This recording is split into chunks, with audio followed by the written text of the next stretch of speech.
Shalom Chavrim, I'm Stephen Ben-Nun. You're watching Israeli News Live. Just a quick take of our broadcast this evening. Definitely be watching tomorrow. We'll be going in more in depth of the things that are breaking. But as of right now, many of you are already aware that North Korea has test fired yet another ballistic missile. This time a solid fuel ballistic missile, intercontinental ballistic missile. Now, they're downplaying this much in the media. This source, of course, is a South Korean source about this, saying that it has only a range of 500 kilometers. But the last test that they did, the missile actually went over 1,000 kilometers up into the atmosphere. And I think that's kind of interesting that this keeps being downplayed in Western media, that the fact that North Korea is becoming more and more successful of reaching targets much further away than what they're wanting the world to believe.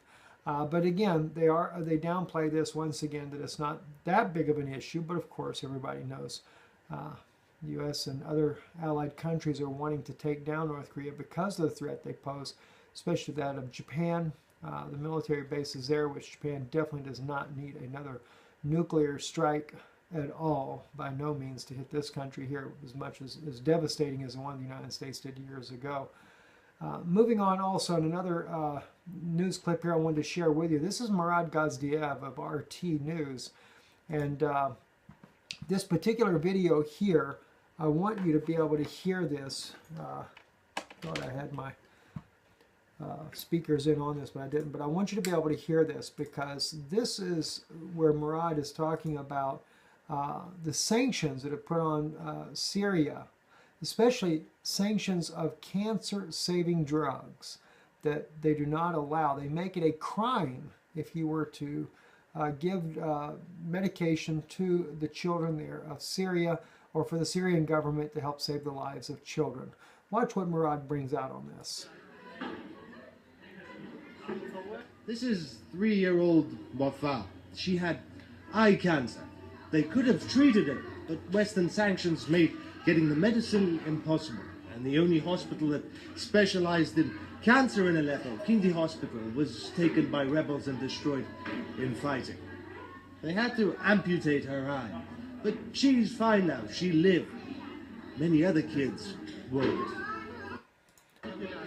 I thought that was very sad indeed, and I've known about these types of sanctions for a while. I've heard Murad Gazdiev before bring these things out here about how that the sanctions are preventing the medications getting to children. That's one thing that, they should not do when they're doing sanctions. But, they do it for leverage. Very sad to say. Also, in this Russian article right here on letna.ru, they're talking about the fact that President Putin may be visiting France after the G7 summit in Sicily. I thought that was kind of an interesting note there. Peskov, the spokesman for the president of Russia, President Putin, has said that we will make the report when his scheduled plans are actually stated there. The article here in Letna is quoting another article saying that Putin will visit there, that he did greet the Macron, the new elected president of France there, and they had both conversed back and forth, and yet it's been unpublicized thus far, but supposedly there is a trip being planned right after the G7 summit meeting there, and President Putin will be meeting with Macron. We'll have to wait and see how that plays out. Not really sure myself on that, but anyway, we'll be updating more things tomorrow on Israeli News Live.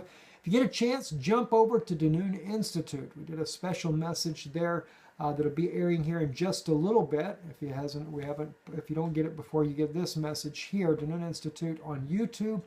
On that channel there, we did a special broadcast today about overcoming demons, evil spirits. Might be something that might interest you. You might find interesting. Trust it'll be a blessing for you as well. And we'll be announcing here in about a week now. We'll be announcing, or actually less than a week, be announcing our debut, Israeli News Live's debut on satellite television in America. I'll be giving you the details how you can watch for the first time Israeli News Live on television. It'll also air on YouTube on this channel here as well after it has come out on national television across America. I'm Stephen Ben-Nun. You're watching Israeli News Live. Erev Tov.